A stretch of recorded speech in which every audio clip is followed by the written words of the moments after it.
s'organiser pour réussir. Imaginez que votre esprit est une surface d'eau sereine et dormante. Cette eau réagit si vous y jetez un galet. Les ondulations créées par la pierre à la surface de l'eau dépendent du poids du galet et de son impact. Une fois que l'eau a absorbé l'impact, elle redevient calme et sereine.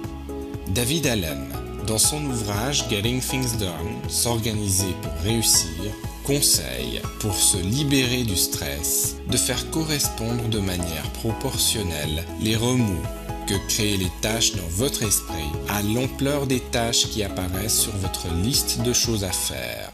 Construisez pour cela un système d'organisation si efficace que vous n'aurez plus à vous soucier de gérer une tâche. Ce système commence par la gestion de votre flux d'activité en 5 étapes.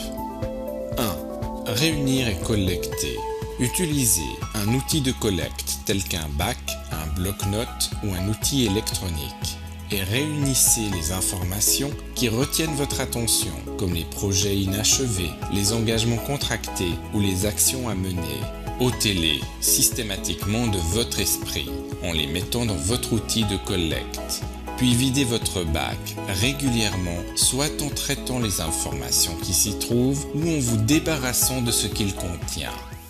2. Pour chaque élément qui se trouve dans votre outil de collecte, prenez la décision de le traiter immédiatement, d'agir plus tard ou de vous en débarrasser. Si vous comptez agir immédiatement, déterminez si vous vous en chargerez vous-même ou si vous déléguerez cette tâche. 3. Organisez. Instaurez un système organisationnel par catégorie.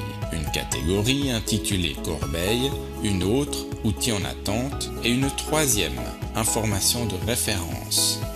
Si vous prévoyez de vous atteler à une tâche, placez ces éléments dans la catégorie appropriée. Par exemple, une liste de projets, un plan ou du matériel utile au projet, un calendrier, une liste de rappel des prochaines actions à mener ou des éléments que vous attendez. 4. Passez en revue. Planifiez une révision chaque semaine de ce qu'il y a dans votre outil de collecte, puis passez en revue toutes les actions et les options identifiées. 5. Agissez.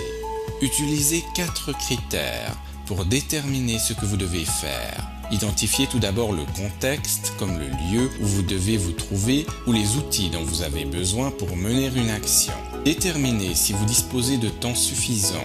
Ensuite, vérifiez que vous avez assez d'énergie physique et mentale pour accomplir cette tâche, puis identifiez les priorités.